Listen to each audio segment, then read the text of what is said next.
Well, it is week 2. That means it is time for some big time matchups, and it's time for another edition of The Ledger. Thank you guys for following along with our gambling segment this year, where we have a friendly competition between the three of us to see who can collect the most nuggies by the end of the season. And guys, I got to say, mixed results through the first 2 full slates of games.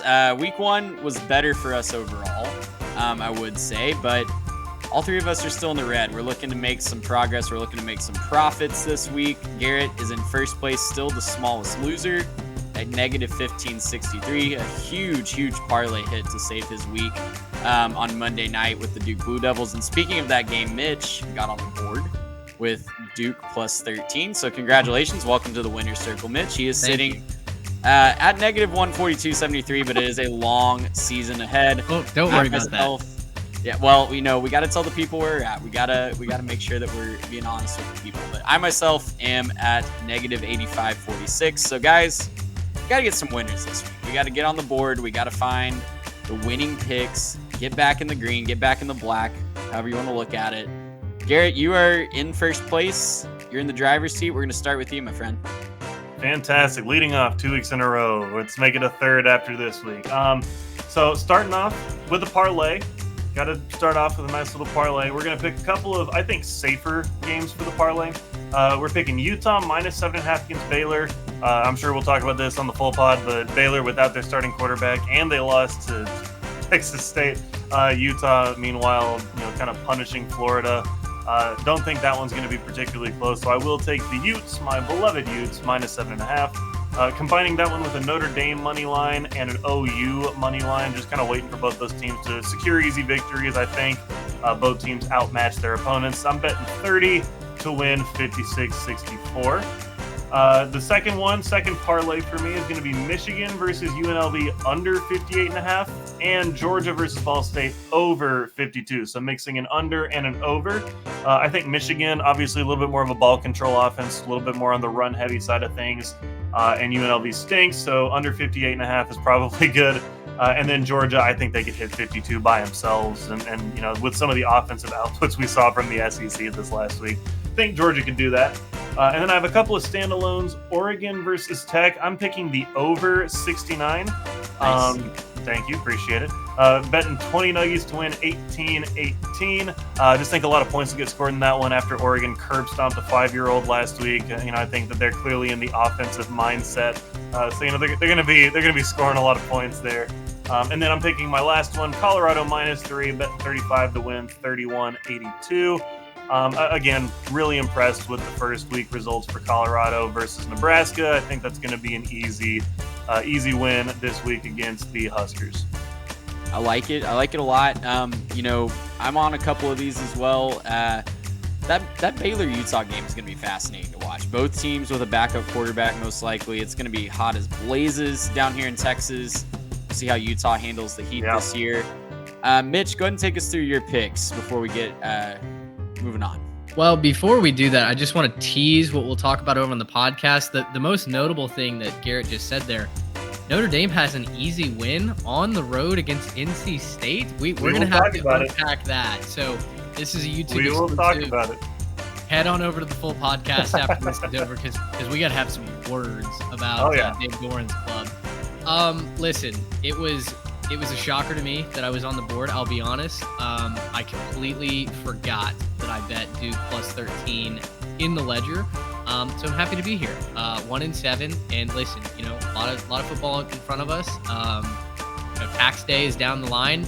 I really hope the books are balanced by tax day. But that's not a problem we have to worry about today. You can write off your losses, sir. You just write it off as a business expense. Move on. Today we have 5 picks for you. Colorado minus 3. When I took this, 20 nuggies to win 18-18. Look, I don't really know why that line is that low. And guys, I'm leaning into it. This bit me when I leaned into UTSA in Houston. I asked the exact same question last week, but I watched Nebraska. Unlike Houston, we didn't have a chance to watch them tune up. We watched Nebraska tune up against Minnesota, and it was unwatchable. It was not pretty. So give me Colorado minus 3 at home. Texas plus 7. Listen, You may look at this betting slip and go, why on earth are you spending 40 nuggies Texas Longhorns to cover on the road in T-Town against Nick Saban? Well, it's a great question that I'm going to try and answer in more detail on the full podcast, but for right now, I'll say I think Texas could be the better football team. Have they proven it? No. Is it my intuition? Yes. And that's what we're going to roll with that. And I think Texas defense is really good. They'll keep it close. SMU plus 15 in the hook on the road in Norman. Garrett, you're taking Oklahoma money line. I also think the Sooners win this game closer than what Vegas has right now. 15 in the hook is plenty of candy for me to hop on the ponies. We watched them last week. It wasn't the offense that impressed us. It's the defense. That's going to be the difference maker for SMU this year. And then 2 parlays to wet your whistle with. Tulane plus the 7.5 versus Ole Miss. For whatever reason, I got a feeling. Listen, I was down on Tulane last week. I get that. I got a weird feeling that we're going to score a ton of points this week, and Tulane's going to be right there in the thick of it. So give me Tulane to cover plus the over 65. That's 10 nuggies to win 26. And then my final parlay, we're going to get weird on the Palouse. Wazoo plus the 6 in the hook against Wisconsin. Badgers did not look good last week in their opener. They're still working out some kinks in that offense.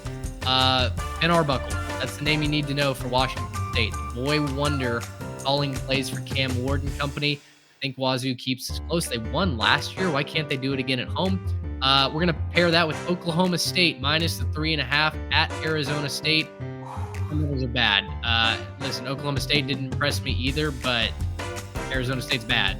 And Oklahoma State has more pieces to play with. Finally, Auburn minus the 6 in the candy at Cal. 10 nuggies to win 60.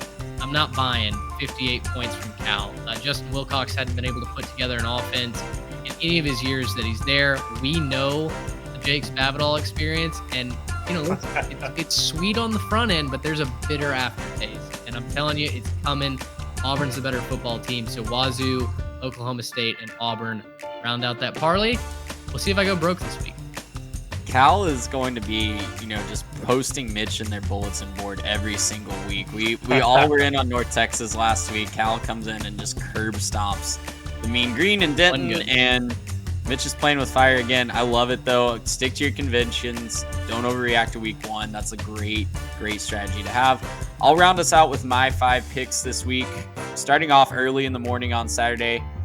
Look, I know this is going to be a very emotional game for Virginia. I know this is going to be a very difficult scene. I'm on James Madison, minus 5.5. I think James Madison is the better team outright. You don't often see a G5 team favored by, frankly, this many points in a Power 5 team stadium. Vegas knows that James Madison is the better team. Look, I know it's going to be an emotional scene. I know it's going to be a very difficult task for James Madison to go in there. They're going to be the villain. They're going to be, whatever narrative you want to paint, but I think James Madison takes care of business. I've got 30 nuggies on that one to win 27-27. Opened at 7, by the way. Bet down to 5.5. So Vegas had them by a full touchdown. It did, yes. And I was tempted to be in on them at 7, but I'm glad I waited to get here at 5.5. Garrett, I'm also on Michigan UNLV under. I think Michigan just plays a different style of ball. I don't think they're going to let UNLV score more than maybe 6 or 7 points. And they're going to be content with 38 to 41 points and not really, worried about running up the score. 58.5 is a lot of points for me to get to in this matchup, so I'll take the under. 30 to win 27-27. Conversely, Mitch, I'm with you on this one. I think there are going to be a ton of points in the Ole Miss-Tulane game. I think that both teams are going to light up the scoreboard. Not a lot of defense being played, reminiscent of the Cotton Bowl we saw Tulane in last year against USC. Give me the over at 65-20 to win 18-18. And then we got to get a little fun because I got to catch up to Garrett. I really need one of these two to hit at least. So we're throwing $10 on each on a couple of parlays. The first one, I'm going to call the Road Warrior parlay. It's just straight money lines. Can we get 5 Road Warriors to just win their games? I've got Wisconsin at Washington State, A&M at Miami, Utah at Baylor, Notre Dame at NC State, and Iowa in the Cy-Hawk game at Iowa State. My Road Warriors, I need you to come through. $10 to win 46 88, 10 Nuggies, excuse me. Legal disclaimer required.